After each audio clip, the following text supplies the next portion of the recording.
All right, everybody, welcome back to the channel. Man, Dodge has been making a bunch of noise lately with all of these product announcements. And there's one thing that they still sort of refuse to talk about, and it's driving me crazy. We're going to cover that. But first of all, thank you guys for subscribing. We just hit 4,000. That's a huge milestone. And it's one of the reasons that we've started to get access to things like media previews. And we were dialed into the call a couple of weeks ago when Ram officially told the media that they were going to unveil the HEMI. And Casey covered that in a separate video. Go check that out if you want his opinion on the return of the HEMI. But that wasn't the only announcement they made. They also talked a lot about a return to NASCAR, so the truck series and maybe eventually the full car cup series as well.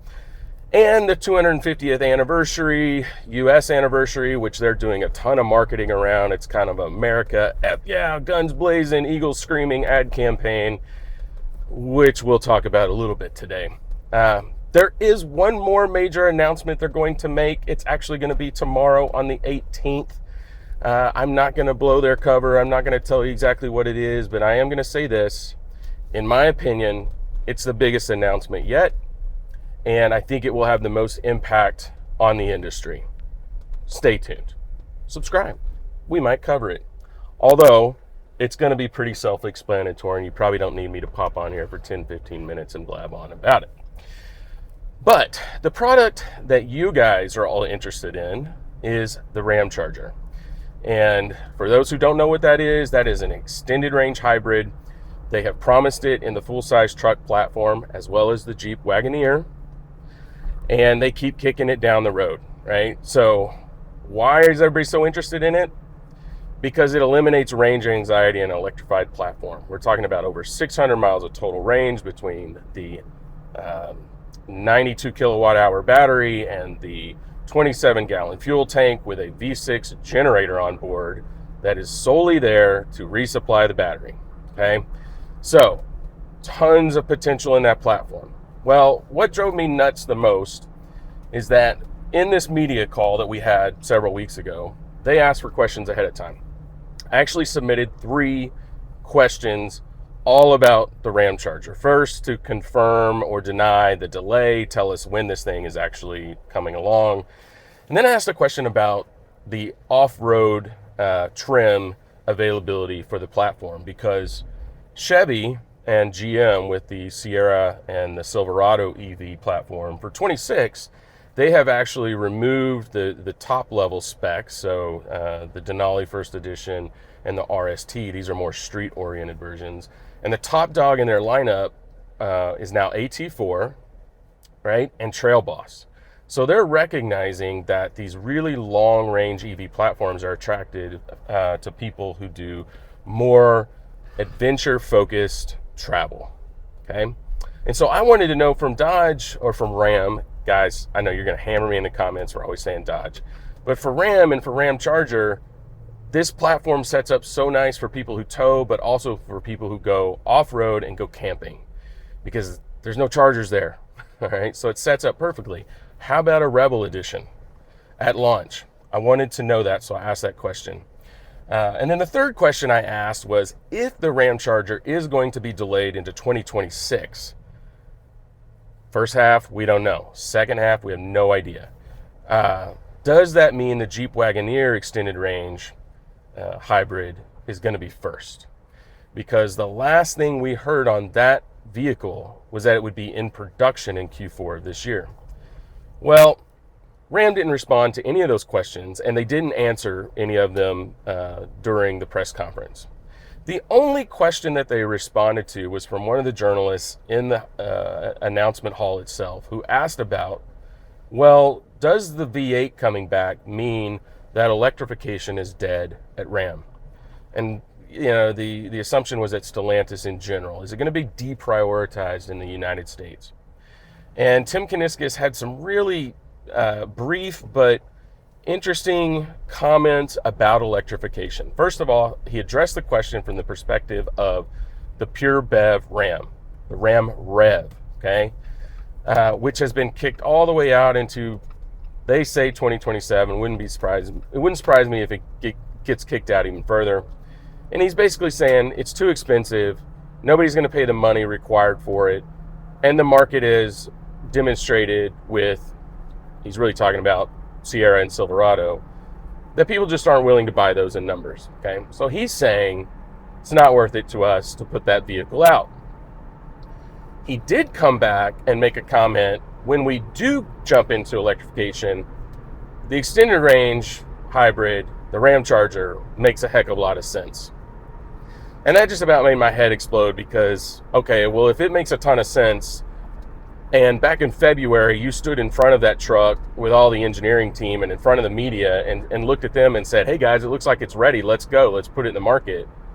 Why are we kicking the can all the way down the road a whole nother year? There's tremendous interest in this vehicle. And, is it still too costly? Maybe. Maybe they need to wait until, tariffs die down, sourcing stabilizes, their manufacturing gets in the right spot so that they can optimize the production of the Ramcharger and get the price low enough so that people don't turn their noses up at it. I don't think it's because of technical issues. That was one of the responses, officially, I guess, from Stellantis media or communications team to a journalist inquiry. That sounded like a little bit of an excuse, the way it was written and the way it was communicated back to us. Like, well, we need to pin this on something. We don't want to just say, oh, it's ready, but we're not ready to sell it. That's kind of my view of it. The more alarming thing to me is that I think from a brand imaging perspective, Ram is gun shy to go forward with electrification. They would rather triple down on the HEMI V8, the NASCAR brand image, which is so over the top. And the reason that they're doing that, and they talked about this in the media presentation, is that their buyers identify with that. And I think they're losing share amongst their current buyers, and truck buyers are notoriously loyal. So it's very alarming to them that they have this, they're in the most loyal fan base and they're somehow losing share. And so to them that means, well, we've gotten away from who we are. We got to have V8s back, and we've got to wave checkered flags and American flags, and we need F-15s and Eagles screaming overhead, and they're becoming a cartoon of themselves. And, that NASCAR crowd skews much older, and that's not really changing. NASCAR's trying to change that. I don't see a lot of signs that it is. And so Ram's core consumer is getting older, and they're not doing, or at least they're delaying, the things that are going to bring new buyers into their brand. And I think that's really strange. I think it's a little short-sighted. I think it could really backfire on them long term. If I were them, I would have absolutely seized on first mover status with the extended range hybrids, because we know everybody else is working on it. And I would have, brought the HEMI back, but in a different way, with different taglines, with different reasoning. Because I'll tell you this, and Tim Kuniskis owned up to this in the presentation, there's no performance advantage to the HEMI.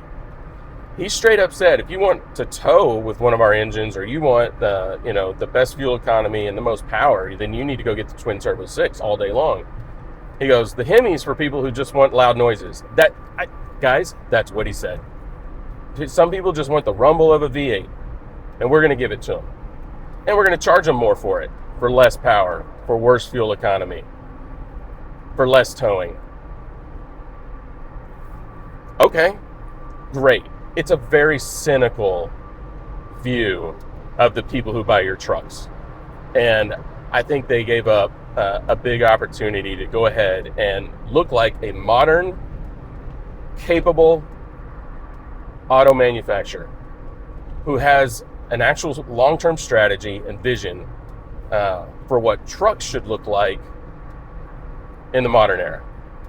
So, I'm pretty disappointed. It actually leaves us in a little bit of a lurch. We should be driving a Ramcharger right now. We certainly wanted to. We've reserved one. This thing was supposed to be here last year, late 2024. Still driving the Jeep. I even extended the lease out on the Jeep a couple of extra months in the hopes that Ram would get their act together and that we could be driving one today. But this thing's about to go back, and we got to find a new vehicle. And I have no idea what we're going to do. Looking at everything from Rivian trucks to Rivian SUVs, Rams with the twin turbo 6, older Rams with the V8, and there's specific reasons for that.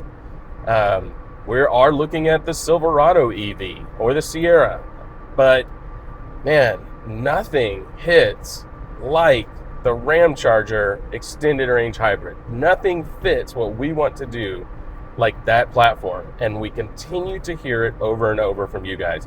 What do you guys think? Do you think Ram's making a big mistake, or do you think it's genius that they're bringing the V8 back, that they showed up at the NASCAR track with a trailer with a NASCAR Craftsman truck doing donuts on it, and all of these crazy over-the-top America First ad campaigns? Is that what you want? Is that what we need? Or are they going to fall further and further behind, and they're going to look back on this decision in 18 to 24 months and go, oh, we really messed up because now Chevy and GM have extended range hybrids out. Now Ford has launched one in, let's say, the Ranger platform. Hyundai, Kia, they've all announced that they're going to get into the truck market and they're going to bring these platforms over. Is Nissan going to do it? They're already doing it in international markets, leveraging Chinese technology. But do folks start to get in the game? Will Ram pay the price for this decision? So, guys, that's just some quick thoughts on it. Stay tuned. Another big announcement from Ram tomorrow. Again, I think it's the biggest one yet. Has the most impact on the industry and you as a buyer. And that's it. Roamer out. Like, subscribe, do all the things.